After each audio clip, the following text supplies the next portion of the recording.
What's going on, family? Welcome to another episode of the Seez Monroe Show. I am your host, and today we're here to talk about sinners.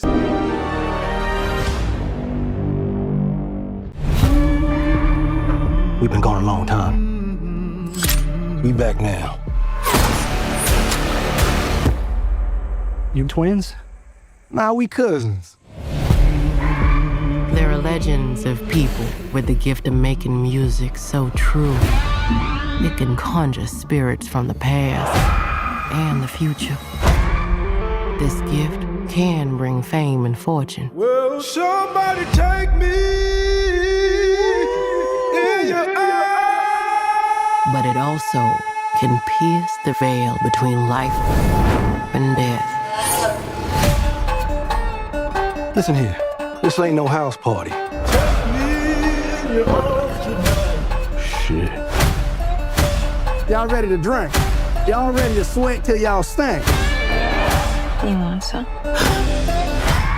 You keep dancing with the devil. Careful, boy. You gonna bite off more than you can chew. One day he's gonna follow you home. We got us a problem, y'all. What the hell going on? Oh, we heard tale of a party. This world already left you for dead. I can save you from your fate. You don't need no saving. Yes, you do. And you are? I am your way out. Don't cry. It's all better now. Yes, I lied to you. I don't believe in magic. Ghosts, demons.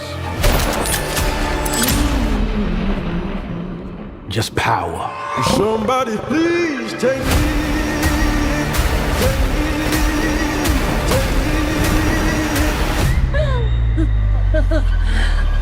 We gonna kill every last one of you.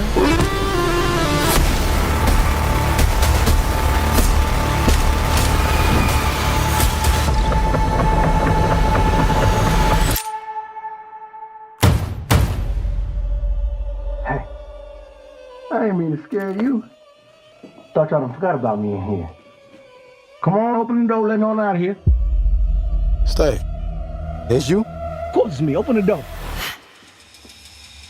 That ain't your brother.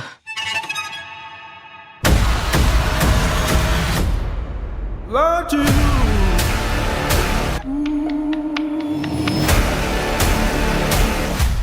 you. Yo, smell anything?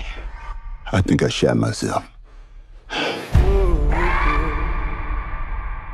Now, I'm gonna be honest with you guys. Going into this film, let's rewind a little bit. Pre-production. I've been excited for this film. And I want to rewind time just a little bit before that.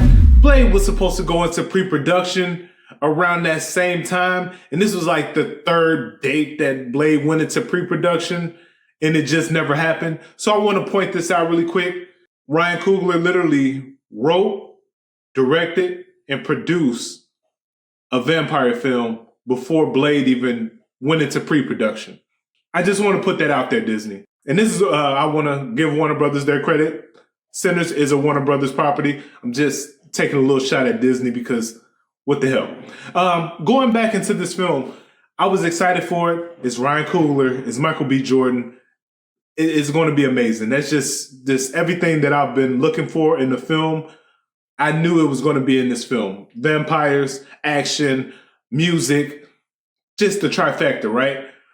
After the reviews, that's just, I knew I was trying not to get too hyped about this film because I didn't want to be let down. Because lately I've been let down by a lot of films. It's just been the way things have gone in the last 4 months. Welcome to 2025, by the way. This is a problem with cinema. It's like these big films, big budgets with these awful upsets of letdowns. It's just not working out, right? Ryan Coogler changed the trajectory of cinema with this film.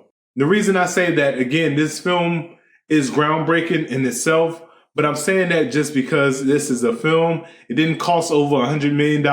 It didn't need a million special effects.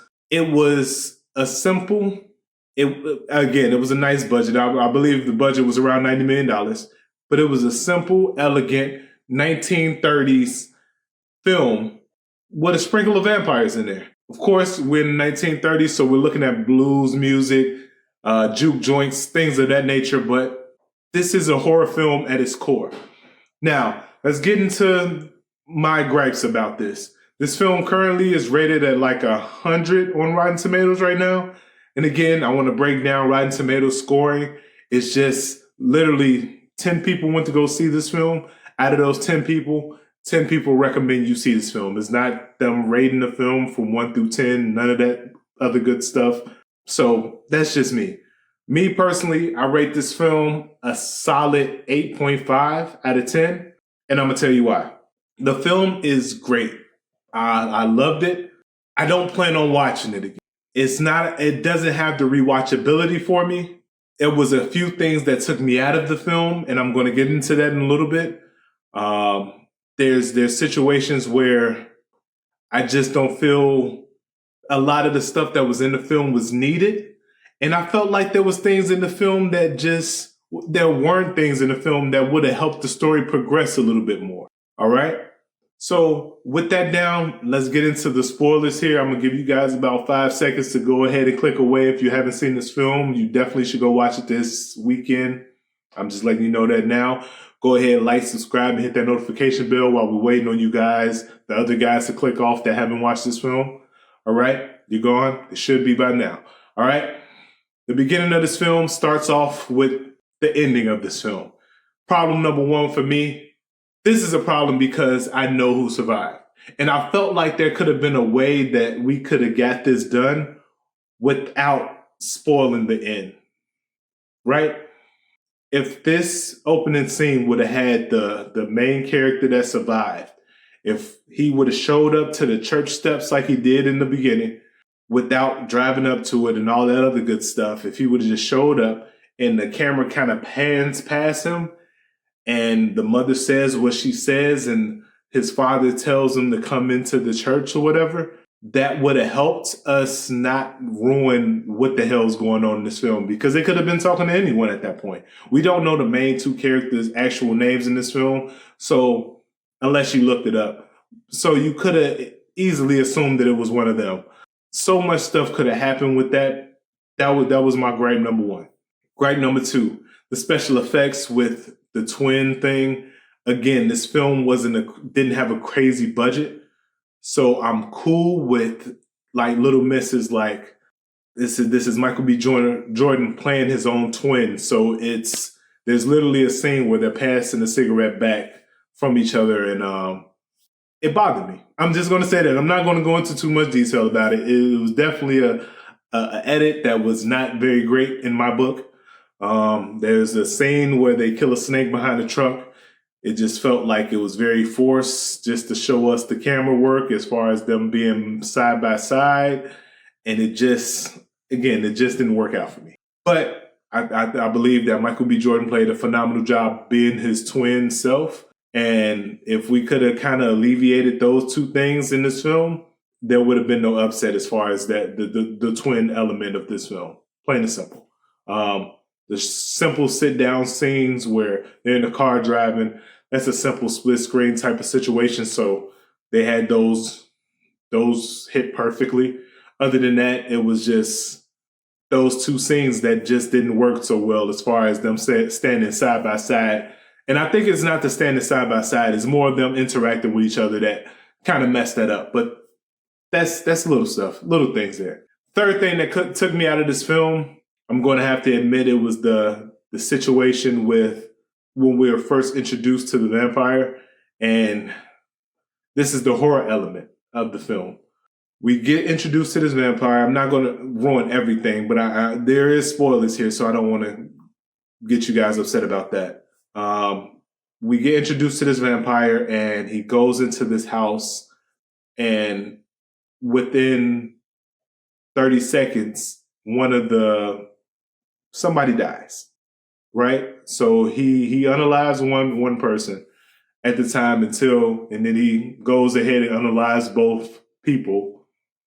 But with that scene, I felt like it could have been shot more suspensefully. it could have really went into the horror aspect. It was just like 1 second he's fine, the next second he's gone, and I didn't like that. Fourth thing that took me out of this film was the situation with how we got Omar Benson's character.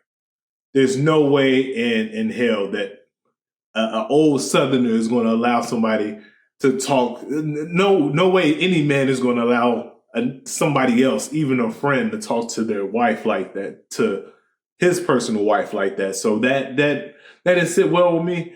But I was like, it's the film, and then the wife kind of agrees with the person that's talking bad about her. And I was like, that didn't sit right. Like something in my spirit that just didn't sit right with me, right? So that was weird. So that was problem number 4. All right. Another issue I have with this film, the backstories. We don't go too deep into the backstories of the brothers. They do hint at everything that happened while they were away in Chicago, which I liked. But I know just from a filmmaker's standpoint or a film critic standpoint of what happened in Chicago, I know everybody's not going to pick up on those things. It was literally simple. It was fast, and they kind of got through it. Versus things that they should have rushed through that they didn't rush through, and it's like there was a counterbalance there. So that was a bad situation. Another thing that bothered me about this film, again, back to the vampires, I am a vampire fan. Like I feel like I watched a lot of vampire movies growing up, especially in the 90s. I just feel like vampires was a thing back then. Lost Boys, I feel like that's definitely an 80s film, but I was born in the 90s, so I watched it in the 90s. And along with all the other vampire things, Mom Has a Date with a Vampire. It was just a bunch of Disney shows. I mean, Disney movies, and you had Blade, and not just the movies. You had Blade and the cartoon with Spider-Man. It was just a whole lot of vampire stuff back then. So following vampires and just the way that they move, I didn't like how unsmooth the vampire was with getting these people on board. Now, one thing I'm going to do is have a takeaway about the way the vampire was kind of convincing people to come on board with him, because he pretty much had to attack everyone to be on board. There was one part in this film, and I call it the compelling argument, where the main vampire, he's the Irish guy. And there's a lot of Irish music. There's a lot of music being played in this film, from country to blues to, I don't want to be disrespectful. It's this song, it's this Irish song. And I just remember it from the Sherlock Holmes films with Robert Downey Jr. So he's the Irish vampire, the main guy. He's telling the workers at the juke spot, the juke club, that pretty much the way things were set up, they weren't going to allow them to have this business that they have. That the way that they were sold the business was all a sham, that the Klan was going to come shut them down, all that stuff. It was like, that's just what they do. And one of the first people that he unalived were related to the Klan's members, and they were a part of the Klan, but he was related to the guy that the twins did a deal with. So I felt like that was a real compelling argument, because again, if you're thinking about things at that time, you're kind of figuring out man, my life is hard already. And he's pretty much telling me to come into his family, into his fold, and then you can be happy. You can be. So I felt like it was real cultish, but it was believable. People would buy this. If you were selling this at someone's doorstep, especially in the 1930s, I said 1920s before, but in the 1930s, you would definitely buy it, hands down. So I thought that was great. There's another scene where what's one of the main actresses, all right? She goes out there to pretty much convince the vampires before she knows that they're vampires. She knows that they're spending money. So they're trying to get money for the club. They're supposed to be buying some things. I don't want to give you guys everything, but they're trying to get money up. And she goes out there to convince them to come in the club, kind of see where they are at mentally, if they should be allowed into the club, so on and so forth. And the way she did it, I just felt like no one would have done that, especially if someone doesn't know them. And secondly, the person that sent her out there, which was one of the twins, would have kept an eye on the situation, seeing that he just sent her out there on a mission. Nobody seen her go over there. Nobody was watching her. So she was obviously unalived and turned into a vampire. But just the way it happened, I just felt like, it was a bit iffy. Another thing that was really, I honestly want to say this is a good thing, because I'm pretty sure what happened was they had the vampires flying at some point or jumping very high or something like that, and it didn't look right, so they just cut it out. And there's a scene where she's about to be, one of the main actresses is about to be attacked, and you can see the main vampire kind of jump up like he's about to take flight, but they cut and go somewhere else with it. I'm okay with that. Reason being is, if it would have looked bad, it would have been the worst thing for this film. And the fact that you leave it up to my suspense to understand that what happened, so on and so forth, I'm cool with that. Heading towards the end, we have a situation where the wife sends the husband out. The husband obviously is turned, but now the vampires know about their daughter, and she's worried that the vampires are going to go after her daughter. That is great. That is for every reason you should go outside, right? I get it. At the same time, what's going to make them stop from getting your daughter if you go outside? You don't want to feel helpless, but you are pretty helpless in that situation. You go outside while it's still dark. 9 times out of 10, you're not going to make it to your daughter. So kind of avoid those situations. So it was dumb decision making that sometimes that kind of was like, that makes no sense. And in all reality, somebody should have knocked her out before things got to that climax moment. But that's neither here nor there. When it comes to character building, I felt like we were very lackluster on the character building. But this movie is 2 hours and 10 minutes. So I felt like they spent a lot of time on the build-up, because we don't really get introduced to the vampires don't really come to the club and get introduced to the juke club until about an hour into the film. And the climax don't start happening until action doesn't really start happening until about an hour and a half into the film. Like the main action that you pretty much seen on every trailer. My problem with that is it's a long film and it was entertaining. Every moment of this film was entertaining. I wouldn't take anything out, but if I had to, there are definitely things that you can take out to pull that time back into that 2 hour mark. Also, you could have added things in that time frame, so that way you wouldn't you would have more compelling story versus just the main objective of this juke joint and these brothers and their significant others or whatever have you. So yeah, that's pretty much like my back and forth with this film. It's like I really liked it, but I don't see myself saying, hey man, you gotta go see this film. Like I feel like everyone should go see this film, definitely. But 10 years from now, I don't see myself saying, hey, this is a classic. And that's why I'm having a problem at, because I feel like this film had every ingredient to be that. Like if you don't watch Sinners, just like if you don't watch Django, if you don't watch Reservoir Dogs, if you don't watch Goodfellas, you shouldn't even be watching film. I thought it would be in that realm, but it was more so of, this is a great film. You should definitely go see it. But if you miss it, it's not the end of the world. So that's what I have for you guys, man. Again, 8.5 out of 10. I thought it was a solid film. It was phenomenal in my book. It just didn't have that it factor that's going to make me want to go out there and rewatch this film. May I go watch it with a friend just to sit down with them and watch it and have a conversation afterwards? Maybe.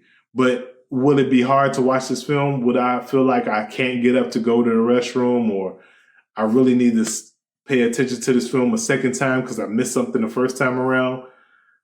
Not so much. And I want you guys to start to actually, when you go see this film, look for those little things. There's going to be little tidbits of things in this film, kind of like the Brothers Chicago story, the significant other placing a blessed, like what is it called, like a relic on one of the twins that he always had on him.